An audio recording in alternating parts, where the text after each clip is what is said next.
It's a roundtable 3 about integrating climate change education into development cooperation. Virginie Delisee-Pizzo, the French side of it. You can sit close to me. We've got Raphaëlle Martínez. Raphaëlle, just here if you can. And, oops. And Annika, just for me to be sure, Sundbäck Lindros? Yes, it was okay, thank you. Just take place, take your water if you need.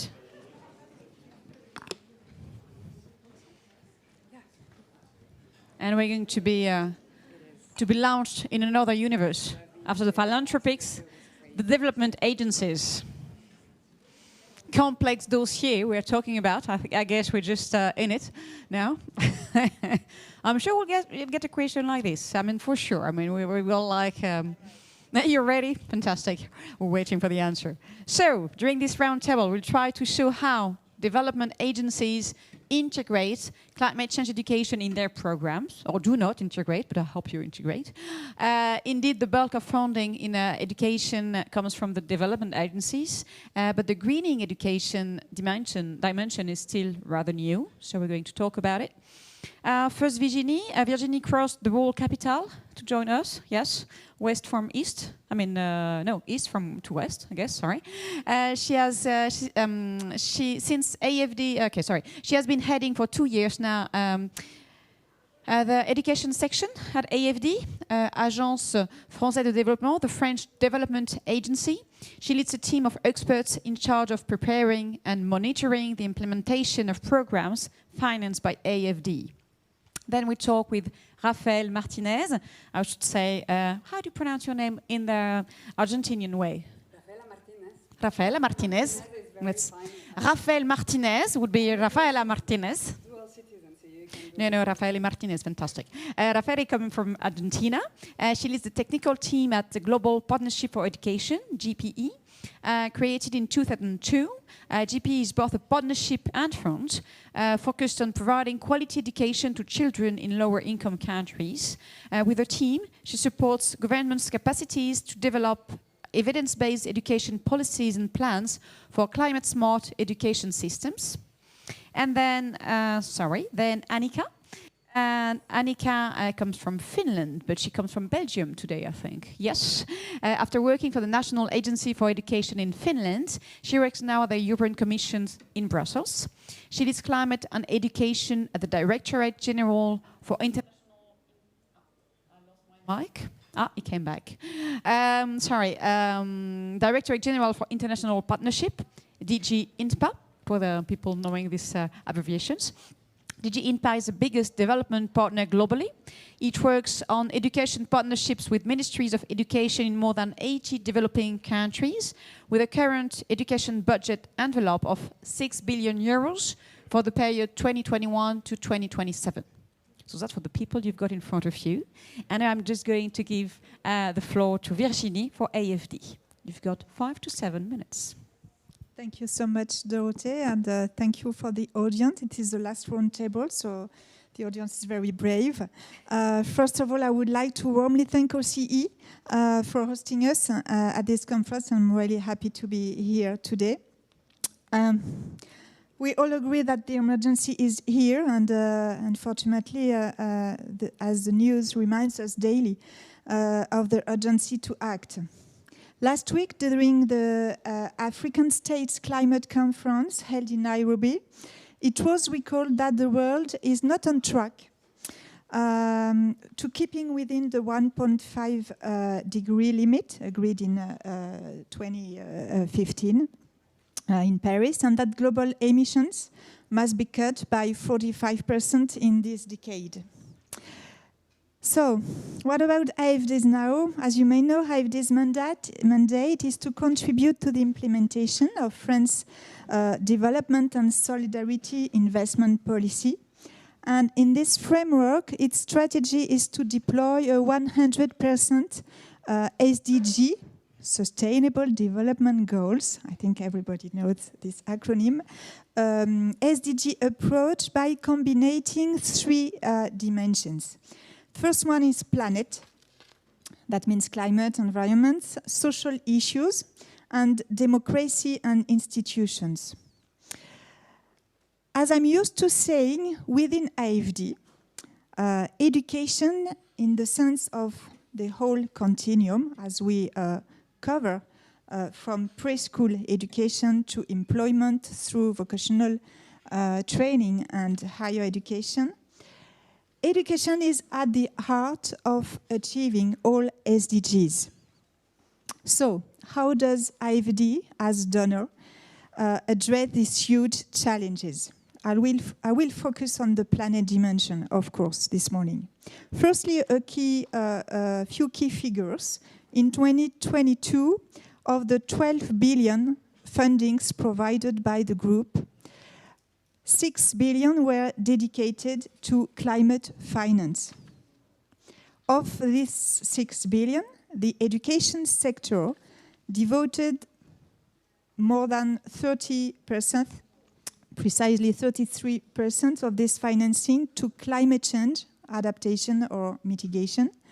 That means more than 200 million euros, only in 1 year.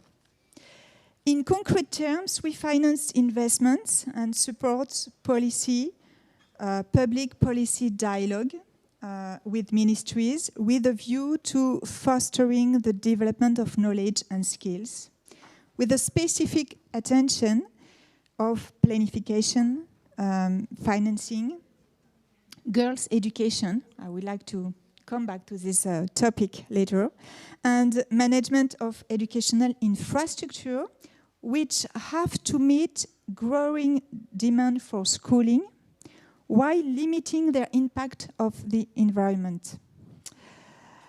And globally, we try to systematize climate change education in all the projects we finance through training contents for pupils, teachers, educators, technical staff, and political leaders also.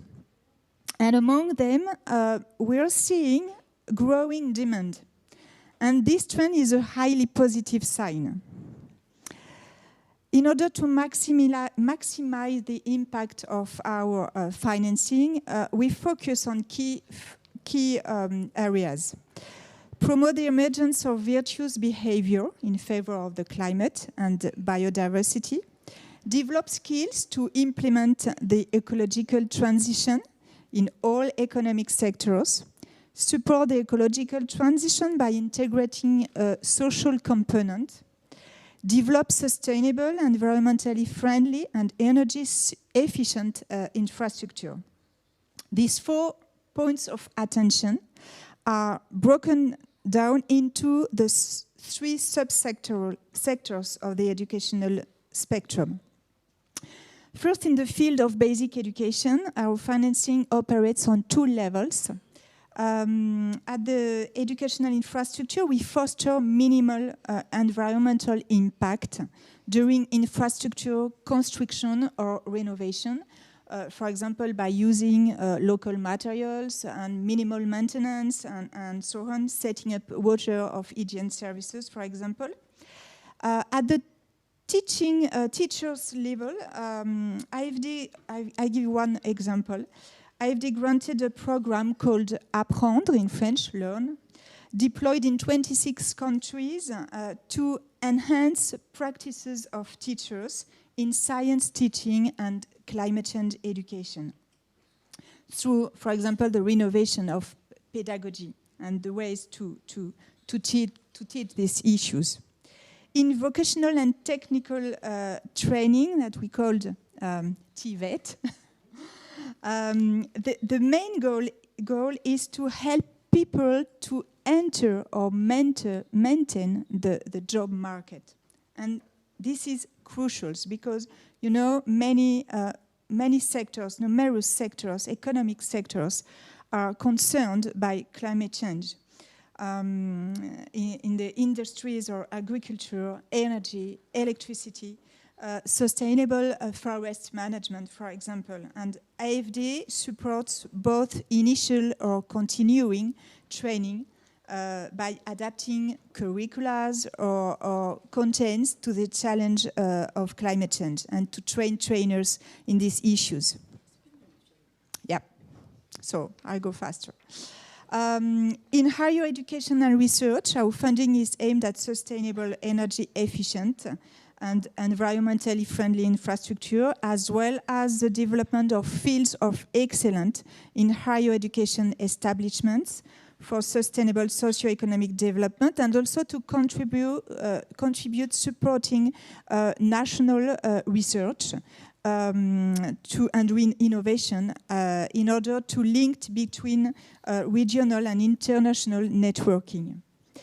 To conclude, let me add that in the majority of our projects, program or sectoral policies supported by the French Development Agency, specific actions are carried out with girls and women, considering the key role of them in the design and implementation of strategies, adaptation or mitigation, in the face of climate change, and also because they are more concerned than men in this issue.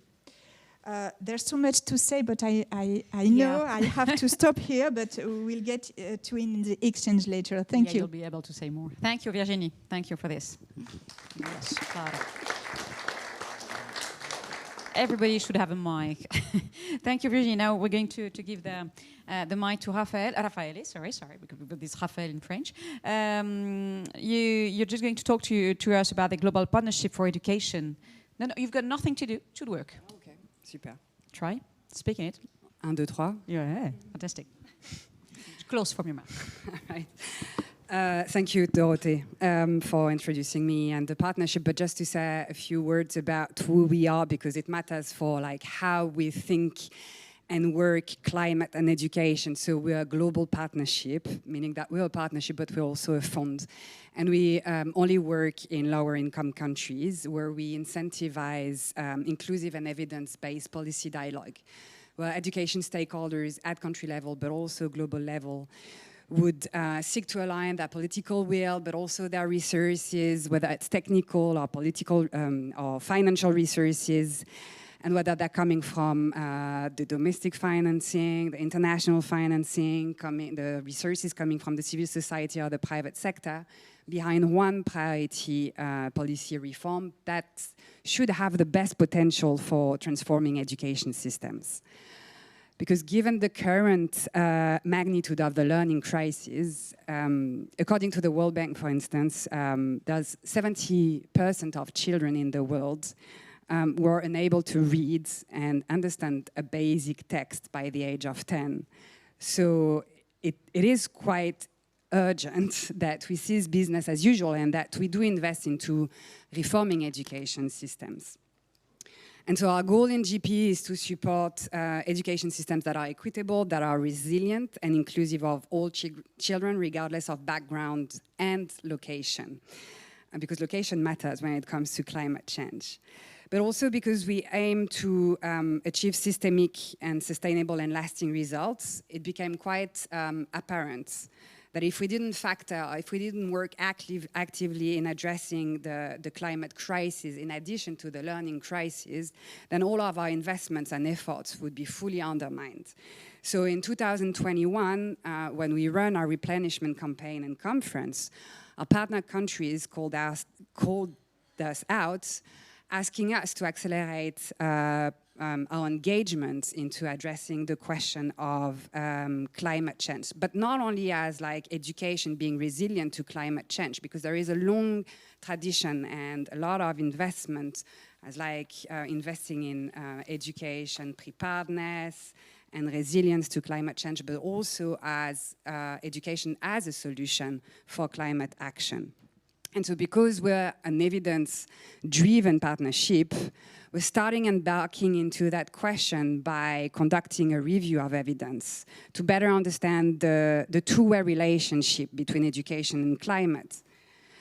And we found out that while we have good data and understanding about how climate affects education, and like I said, we also have a long record of supporting preparedness and response to climate-related disaster, we found a lack of documented effective approaches when it comes to education in support of climate action. And maybe I'm not going to talk about the evidence that we've been reviewing, because I think the two first panels discussed that, and I'm sorry that I couldn't attend the first panels. So we know that the disasters are going to increase. There is one figure that is quite telling. For the last year, for instance, it costed more than 60 billion of damage to public infrastructure, the climate disasters in the lower income countries, and it's projected to grow. But we know less, and we have yet to better establish how improving learning outcomes, including social-emotional skills that we just discussed, leads to benefits for achieving climate action goals. And so I was listening to Deb Morris, and I think she is working on a review of evidence, so maybe I would be happy to catch up with her during the lunch break to discuss that. Because for us, it wasn't clear at all. I mean, there is no solid evidence yet that says that basically it have a good impact, an effective impact on student behaviors and attitude. Although we would all be assuming and agreeing, I guess, that it's more than important to equip the students and the communities with those green skills. And I'm insisting on that because that's part of like what we're doing a lot in GP. Another persistent gap that is also very important is the fact that we haven't been able so far to calculate the socioeconomic returns to early investment into climate-smart education. And that also partially explains the fact that international funding for education in climate plans, for instance, is low or nil, even though we have a good example that just happened this morning in South Sudan, and maybe I can talk about that when we have the discussion with the audience. So we are confronted as a fund to that paradox that basically our partner countries are the countries that are contributed the least to greenhouse gas emission, but they suffer the most from the climate change. So for us, it was critical to think through the climate justice principle, where we want to have the burden and the benefits of climate change that are shared equitably and fairly across the countries. And also at country level, climate justice is important because that's how education should safeguard the rights of the most vulnerable to transform the social structures. And Valérie was discussing about that, the fact that the most marginalized, like girls, but also children in conflict-affected countries are the most exposed to climate threats and disasters. And then there's also the principle, and I'm going to go fast on that one, although that's quite the core of it, which is education as the guardian of our planet's life system by incorporating indigenous and local knowledge, environmental practices to protect the environment. So we work through a system, so that means that, through a systems lens, which means that basically we recognize that education systems are vast and composed of many components that interact in a very complex way between them, and we want to promote systemic change, but that takes time, although we don't have a luxury of time in the face of the current learning and climate crisis. But so for us, the immediate solution for more directly answering the question of the panel, and you wouldn't be surprised since we're a partnership, is to build active coalitions, uniting policymakers, educators, activists, researchers, communities to integrate climate change and environmental consideration into education systems. And so all these actors, including us, so the partnership must coalesce to position education as a lever of action in climate change. So GP, as a multi-stakeholder model in financing, we finance objectives that should both be working for learning outcomes on one end and climate adaptation and action on the other end. And so that means that we need to continue working together as more research is needed to better understand how education influences climate and environmental outcomes. And we'll try to incentivize cross-sector and partner research collaboration. And so it's growing. We're like coordinating with FCDO, a working group. Basically, the aim of it is to coordinate the research agenda of all of the major global actors. But that's still very much in the education sector. And I think, what we need to do now is talking to the climate actors and the climate researchers, so they do integrate education much more into their research agenda. And okay, 8 minutes, so if you just can... I'm already 8 minutes. Okay. Well, and we've been doing some technical work. We've been issuing a technical framework for supporting policymakers to identify what are the entry points into their systems for building climate-smart education. There's 7 dimensions. I can speak to that if there's question about it. But I guess, and we're also promoting the peer learning exchange between countries. So they have to learn. We support them from each other, and we support them through technical advisory services with Save the Children and UNESCO into building climate change into their sector policy plans and budget. And the last, and of course we're financing climate education programs on a large scale. But maybe the final point, if you allow me, Dorothée, and yeah, I'm sorry, but you're not happy? Well, that's fine. Let me live with that. That's the fact that we want to continue the role of the civil society, the grassroots organizations, and the youth organization, and how forefront they are in bringing together climate justice, ecofeminism, education in a mainstream discourse, and how important it is, because we have to keep building all together basically the narrative and a stronger financial rationale for investing into education as a solution to climate change. Thank you, Raphaëlle. I'm sure Annika will be a better pupil in terms of time, of course, but for the rest, we're just perfect. Thank you, Raphaëlle. So Annika, from the European Commission, could you just give us your input and explain to us, for example, talking about this greening education program? Thanks a lot.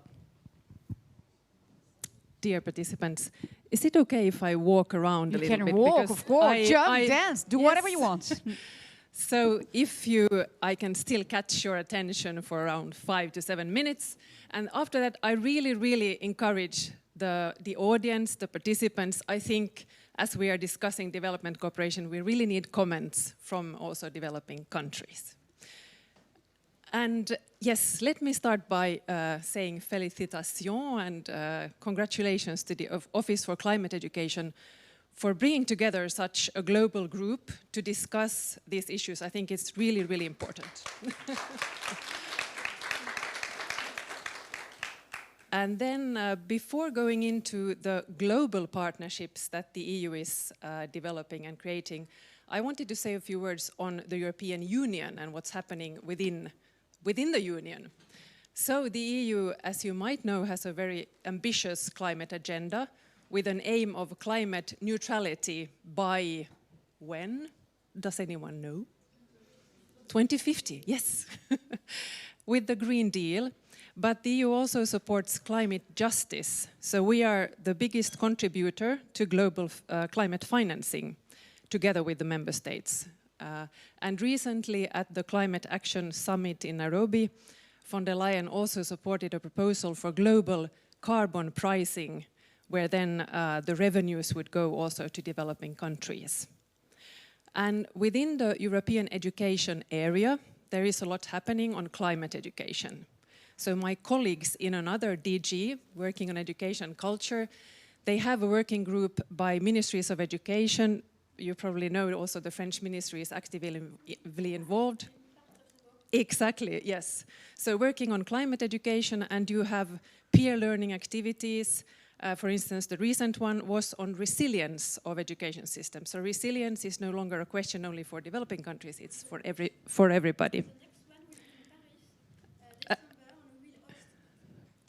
Okay, so if you want more information on the next peer learning activity, we have information here. So, and then the EU member states have committed also the ministries of education to including climate change in policy and curricula and educational resources through council recommendations and conclusions. And then there is also the Green Competence Framework developed by the Joint Research Council. It's open to use for everybody, and my colleagues in EAC are also working on a monitoring and follow-up for the Green Competence Framework. And then all of these developments reflect also to the global partnerships. So currently, out of the 80 countries in which we are working, we can see that greening education is visible in around 50% of the country strategies. And I would like to point out 3 dimensions that are important to the EU in terms of global education partnerships in relation to climate change and greening. So first of all, the response of the education system. So it's important to develop knowledge, skills, competencies, values, attitudes for individuals at every level of the education system, from pre-primary to higher education. And for us, teacher education is really important. We are launching a 100 million regional teacher initiative in sub-Saharan Africa, where there will also be a component of innovative solutions for greening teacher education. Girls, another really important issue as well. The second one, and indigenous knowledge, bringing in indigenous knowledge in all these competence developments. The second one is resilience, the other side of the coin. So basically, the consequences of climate change that we see through extreme weather events are affecting an increasing number of children. I think the last figure was 37 million, and UNESCO can correct me if I'm wrong, but if you look back, this figure has increased by 5 to 10 million annually, so it's really, really huge. And it's displacement, loss of livelihood, increased early marriages, so affecting girls especially. So therefore, we think it's important to have the education sector included in access to global climate financing. There is still a very little, small proportion. It has been mentioned before, but we agree on all this. Also, we think it's important to have the education sector included in the climate policies, the NDCs, the NAPs. And the final point is that the EU has a huge global gateway investment agenda as part of the global development policy. So it's about trying to lobby for 300 billion of investments. And this investment strategy is working in sectors like transport, digitalization, energy, health.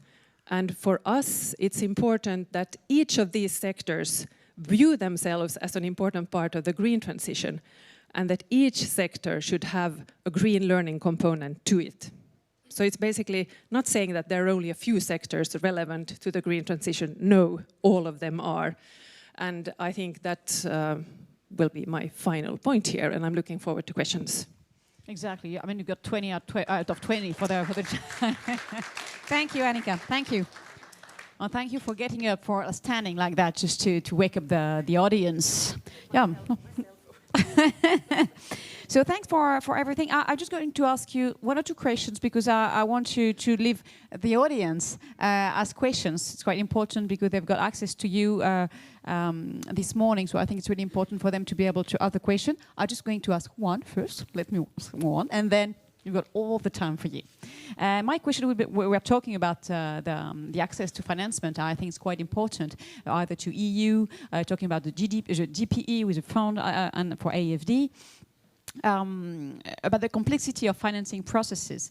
One of the criticisms made by many players is the difficulty, we've heard it, is the difficulty of accessing the money that is supposed to be in the development agencies. For AFD, for example, Virginie, you'll tell me if I'm wrong, but I've heard that a financing application could take as long as 1 year and a half, which is quite long when we're in a situation where we need fast and flexible action. For example, I think of small organizations who told me they were forced to invest large amounts of money and employ many people just to complete the application, and just for reporting and justifying things to the nearest euro. So how do agencies position themselves in relation to this, and couldn't we make access to these funds maybe simpler? I'll let you answer. Yeah, thank you, Dorothée, for this question. Indeed, it's not so complicated, but it could take some several months, indeed, because we have a cycle, a project for the evaluation, and before submitting the financing under our instance, our supervisory board, and also you have to know that all our projects are assessed by an independent team, specialist in climate issues and nature and climate issues, with the different dimensions about social impacts, gender impact, or environmental impact. So it takes quite a long time, but we say that it takes more than 1 year. No, not so long. Some do. No, it takes about Some a told few me. months. A few months a few months, only a few months. The issue of climate change, education and financing is a crucial issue. As a financial institution, we are doing part to redirect international finance in favor of the climate transition. And, you know, we are a public finance institution. There are 500 of them in the world, and they account for 10% of annual global investment worldwide. They play an essential role in catalyzing public and private financing for sustainable development.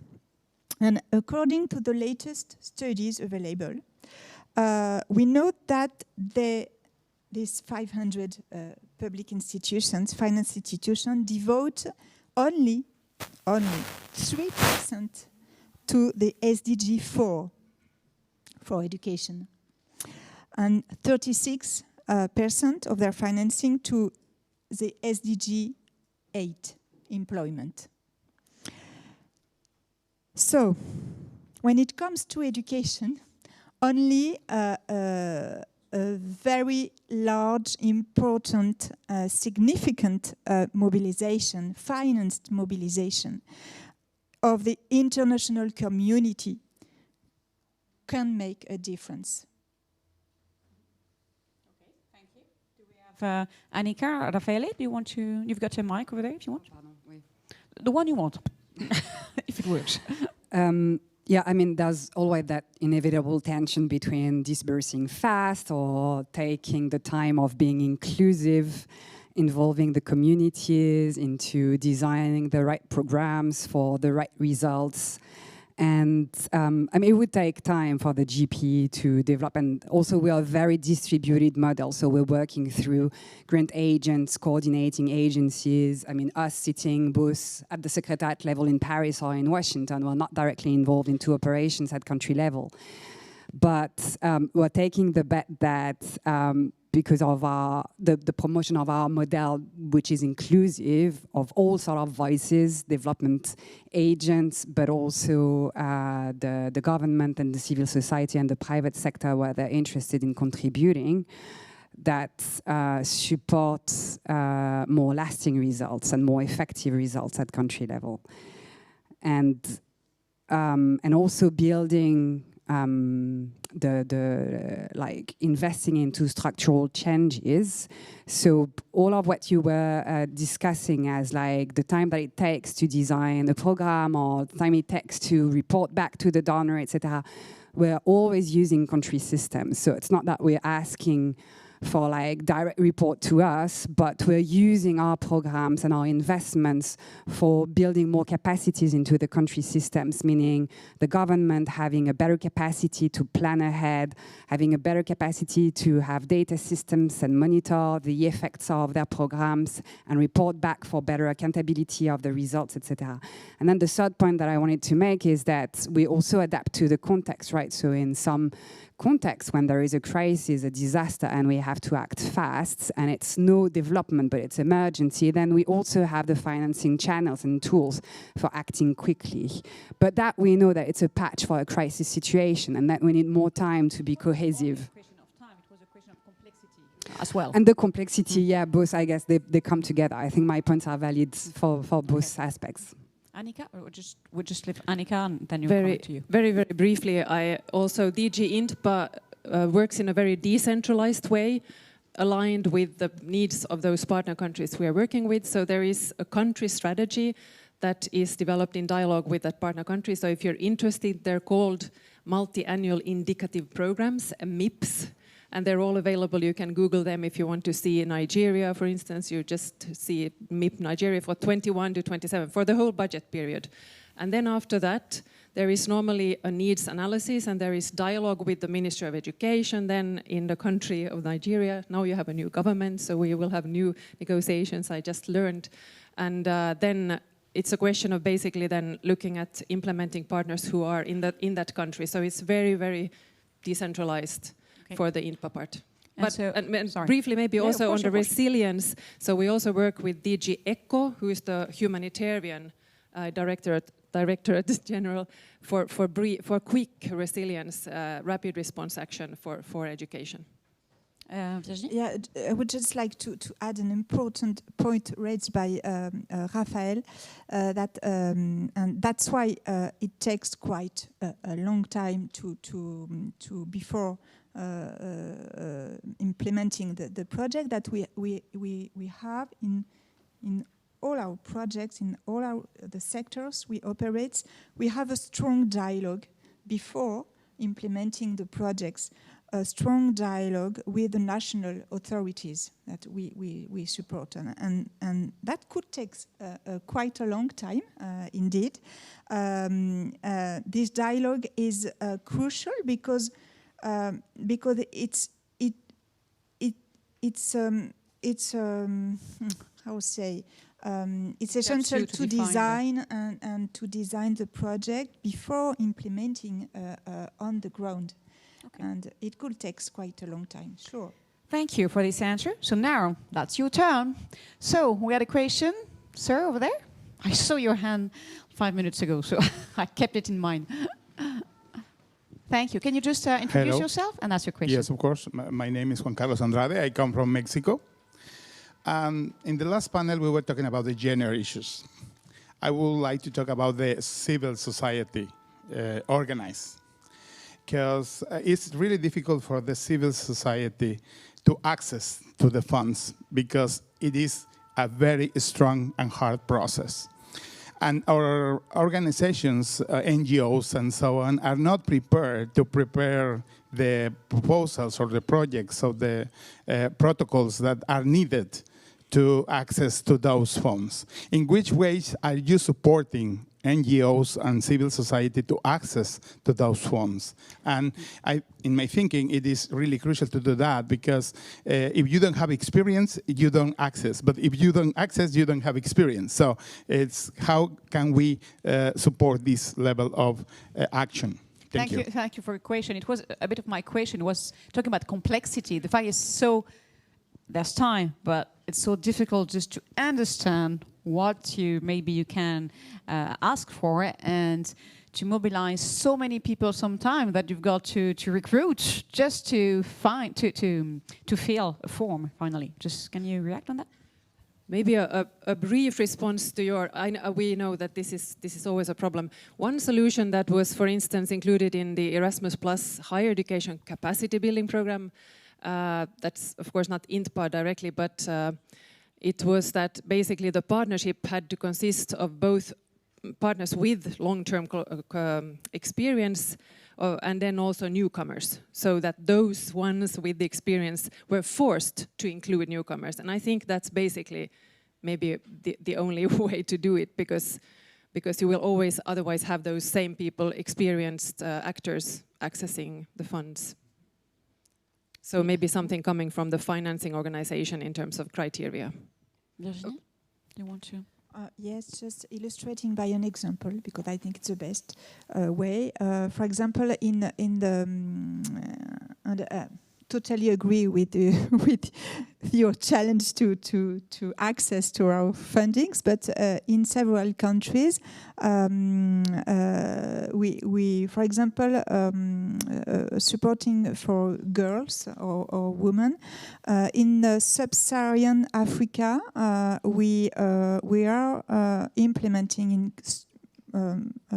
collaboration with the French Ministry of Foreign Affairs, financing dedicated to civil society organizations and to empower adolescent girls and advance gender equality in and through educational in crisis zone. With the NGO, we work. We often work in the crisis areas or post-crisis areas, because as humanitarian organizations, you are the main actors and with a great experience to tackle with that. Annika, you've got a... Yeah, I just want, there is another question, just briefly also to follow up on this, is that normally the EU, when we work, we have so-called budget support. So we basically support governments to implement their own strategies and plans. But now, unfortunately, we have seen in many, for instance, West African countries now that there has been coups and we can't work with the government anymore. And in that case, there is a huge opening for civil society and NGOs to come in, and then there will be like calls for proposals and different modalities of channeling the funding. I think that Eric Gilliardi from the Office for Climate Education wants to add something. Excuse me, Dorothée, just to answer to the precisely with the question with the of the modalities. For example, with the example I gave you, we launched appel à projet, a call for proposals dedicated to the NGOs. Yeah. Yeah, maybe to follow on Juan Carlos' question, I think in a way the OCE is trying to bridge that gap between large funding agencies and the local actors. That's what we've been doing through ALEC, which is co-funded by the AFD, but also work with you guys. And so it is a difficult space. We're trying also to bridge not only the science, but also the funding. We're still learning, clearly. It's an amazing landscape, but we clearly view it as the role of the OC to also make that bridge. So. Yeah, thank you. I didn't know that, and I think it's just fantastic, so I hope it's a good solution. Thank you. Another question? Yes? Can you, someone can just give the mic, or you've got the mic already? Thank you very much. My name is Dr. Armia Malamiabo from National Teachers Institute, Kaduna. I just want to ask also a question by extension of what has been said with regard to civil society. I would like to find out whether GPE directly relate with the public institutions. They collaborate with public institutions without the central, maybe, Ministry of Education in developing countries. And I would like to also know the role of the grant agent in assessing funding by GPE, please. Thank you very much. So, question for Raphaëlle. And that would have been my answer to the first question. So we're working with the CSOs in many ways, but they're not the local CSOs. They are not grant agents. So we are a distributed model. At the secretariat level, we don't implement. There are local education groups at country level. They do select what we call a grant agent, which is going to be the agency who's going to receive the funding from the partnership and who's going to be responsible for implementation. But for that, you have to be an accredited grant agent, which takes a bit of time because we're also hosted by the World Bank. And so as such, we're also complying with all of the fiduciary rules. And so for local NGOs and civil society, it's not how we work with the civil society, but we have dedicated fund, which is called Education Out Loud, and it's the biggest civil society fund that we have for building the capacity of the grassroots actors to take a meaningful voice into the policy dialogue and echoing, amplifying all of the needs at the ground level of the parents and the teachers, the students, and being able to count in that policy dialogue, but also being trained on how to research and how to present the evidence to be heard as a trusted actor as well through the policy dialogue table. Yeah, Annika, just go. Yes, sorry. There is still one more. Briefly, also that I just wanted to mention that we mentioned youth in the beginning. Youth is very concerned. There is eco-anxiety. 70% of youth say that they cannot explain climate change. The EU is now very, very closely, and especially the Commissioner Jutta Urpilainen currently engaging with youth. So we have EU delegations setting up youth sounding boards who are then also there to influence policy, to be part of policy dialogue, and they are really, really active. So just to mention that we see this closely, and we are also working in relation to COP now to push for a more formal role of youth, global youth organizations in the negotiations as well. Okay. Do we have another question? Yes. I'll just take one there. And okay, you can go, madam, and then you go. Thank you. Would you stand up? Just give your name and ask your question. My name is Apurva, and I'm from India. Coming from a developing country, for me, it is always I have to be very mindful of finding that balance between climate change awareness and education and development on the other hand. In the education, I'm into education and teacher training and so on. And for me to work with teachers or students, I have to always be mindful of the balance. And I was wondering what the development corporations, how they look at this balance, especially since many of you are working with developing countries. How do the funders, from the funding point of view, how do you look at this balance? Thank you. The question about ESD and CCE, okay. Is that it? Yeah. Do you have someone willing to answer to this question?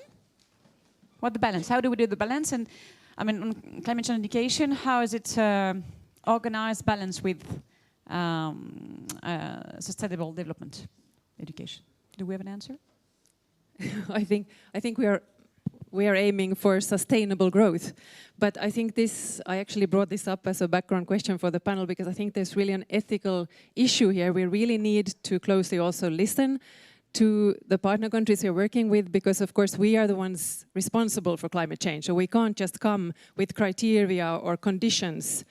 It has to be an open dialogue, and you know, we know that many African states now want to work on gas because there is gas in Africa, and we have been doing it for decades and decades. So I think it's a very sensitive issue, and it requires dialogue and sensibility. And I don't know if I'm answering your question, but I think we need to be really, sensitive about this and listen. Yeah. AFD, do they make a difference? The same. I totally agree with Annika. We do the balance by discussing with the national authorities because it's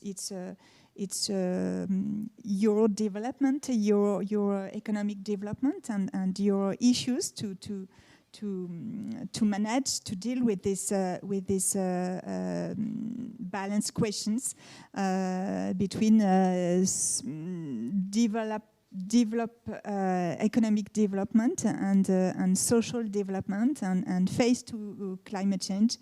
And so yes, it's only by dialogue, strong dialogue with national or local authorities and counterparts. Is someone in the room would have a reaction or an answer for? Also, maybe sorry. To complement, I think an easier entry point is the circular economy. You know, circular economy is relevant to any country. Waste, you know, recycling, all of this is sustainable materials. It's a clear, you know, that's the direction. But then yeah, I think maybe that's a more neutral entry point for discussion.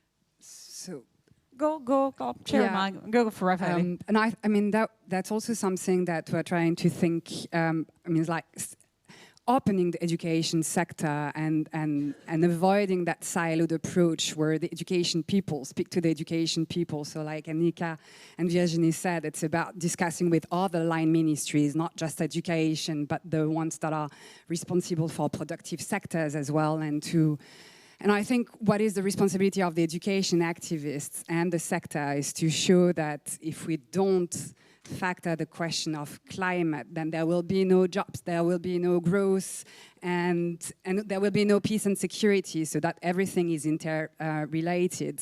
And that's the type of rationale that we really have to build, that education is not a cost, but an investment for future growth and prosperity. Thank you, Raphaëlle. We had another question over there. Thank you. I am Thierry Le Révérend from France, from an NGO. And I think we are aware. Which NGO? Teragir. Teragir, thank you. Teragir, dedicated to education, to sustainable development.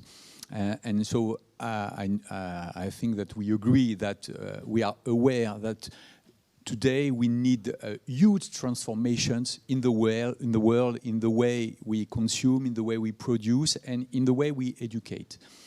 I've been working in that field since some few decades now, and as an NGO, I know that we have developed a lot of knowledge, a lot of knowing about how to educate, how to prepare to that transformations and to accompany the society. But at the same time, I observed that whenever we made some progress, at the same time, society went on the opposite direction much faster than all the work we have done to save water, save energy, create solidarity, and so on.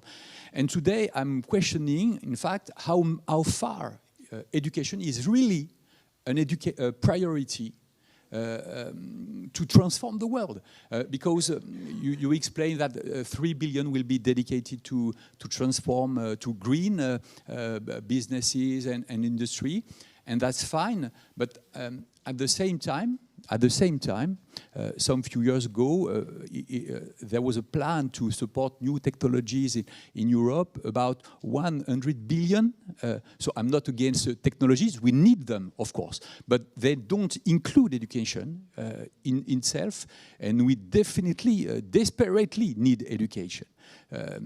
So, because I believe in humans more than in machines, and we really must be aware that we need a big shift in terms of education that is addressing everywhere. So, I would like to ask you, where do you think is the problem? What can we do to increase this awareness in the leaders to go much farther than we have done before in terms of support to education? Thank you. It's a Sisyphus myth, you know, just going up and down and up and down. So, would you have an answer?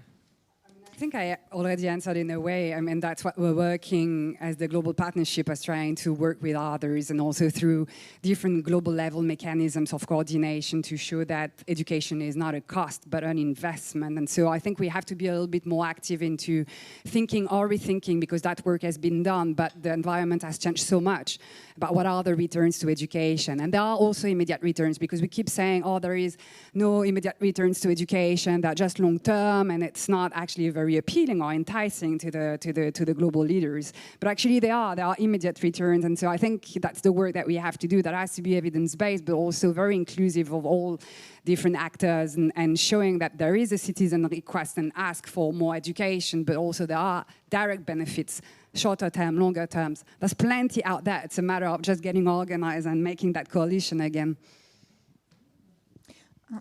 I think we have to continue advocating together. We really have to work together, not only financial institution, European Commission, GP and AFD. We know each other very well, but also with NGOs, with operators, with ministries, French ministries, European Commissions, national, local ministries, private company. We don't much talk about private sector, but it's very important to mobilize also private sector. And I totally agree with what you say, that we have to emphasize the advocating that the climate crisis is not just a technical issue, but also, and first and foremost, a social issue, sure. And because of the interdependence of between technology and education, we need to develop cross-sectoral approaches, and knowing how to inform oneself, being able to train oneself, acting for the climate. All this starts at school and continue throughout life and learning. Thank you. I'm sorry, but I can hear some stomachs. And it's 1:15. So for sure, you'll be able to ask all these questions. And okay, they're going to be for lunch, I hope. Yes, are you around? You can just go and jump on them just to ask the question directly. So thank you all. Thank you for the panelists for coming for this roundtable. Thank you to all of you for your energy, or your envy for, your desire of learning. So that's quite impressive, and I'm quite happy for that. It's been very rewarding to hear all about all these experiences and these point of views. Sincerely hope you're not too tired. The good news is you've got a vegetarian organic cocktail lunch just behind the door. And just to give you a flavor of this afternoon, for the one who will come back, I just hope everyone will come back, coming from Nigeria, from India, and just going back after this morning would be just like, not climate friendly. So after lunch at 2:30 p.m., the Office for Climate Education will tell you more about its ALEC project. We've talked about it a little. Eric, you talked about it. The ALEC project, which aims to promote climate change education in Latin America. And then you'll travel to Africa and will be informed about the ARISE project, a regional project to be launched next year with Senegal and Mauritius. So that's all for this morning. Thank you, and have a good day. Thanks.